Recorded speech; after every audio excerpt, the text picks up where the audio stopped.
Welcome back to American Agenda. Well, cops, Clooney, and Chewbacca. That means it's time for the other view. Three stories catching my attention today, and we begin with this. The New York City Police Department going back to its clean-cut ways. Department brass banning beards and goatees just 4 years after allowing them.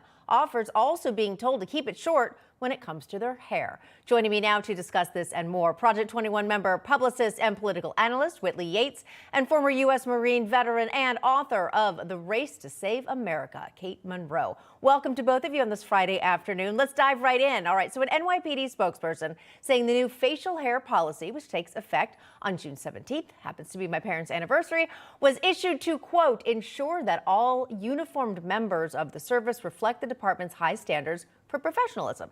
Kate, I absolutely love this policy, and I do believe that appearance is everything in this case. It strengthens the perception of what police officers do, maintain law and order. Am I being old-fashioned on this?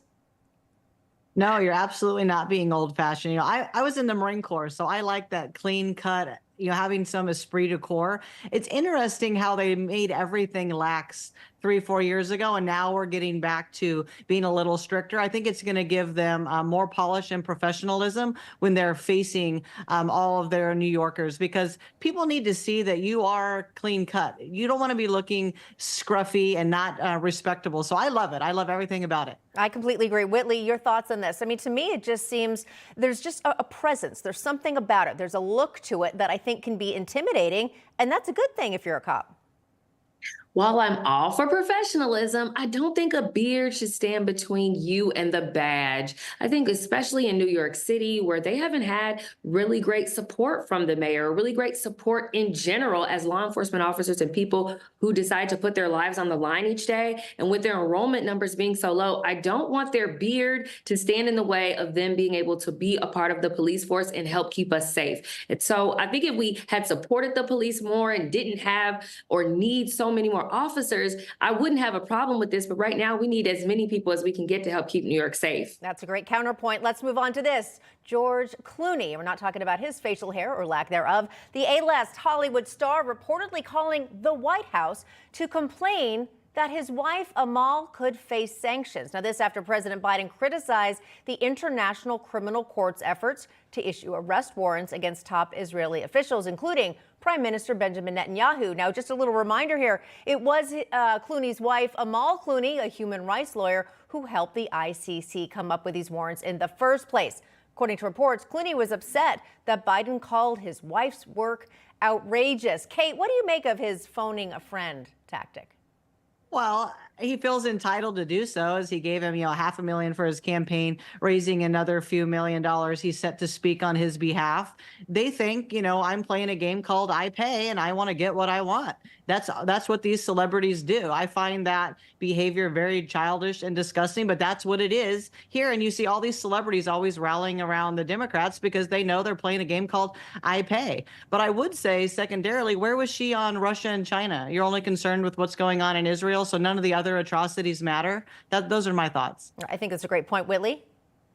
I think it's interesting that when you have celebrities that are pouring millions of dollars into these campaigns, that they feel the need or feel entitled to make the politicians bow and kowtow to their will. I mean, the average people don't even have this level of access, and I find it truly disheartening. And I think it's a perversion of our democracy when entertainers and socialites feel like they can buy our president. I think it's a great point. I think it crosses lines that should not be crossed.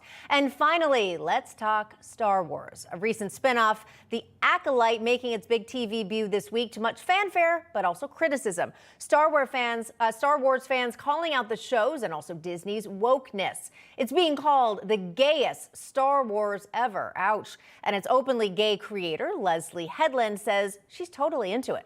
And get this, she's even calling R2-D2 a lesbian. That's a whole show in and of itself. I've got a lot of thoughts on that. But many longtime Star Wars fans saying this isn't Star Wars, and they're turning their backs on the franchise.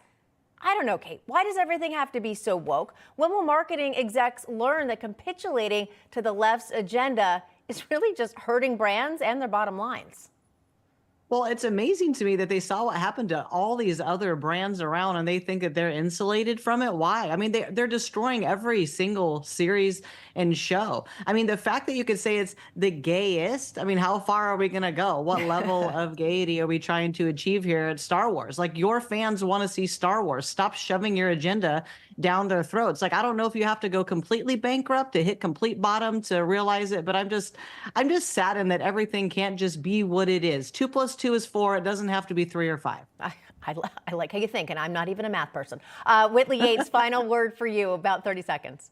The final word is, let's remove the sexuality from Star Wars and from the storylines. We want to be entertained and we want to watch these shows, but we don't want to have your politics infused in our entertainment.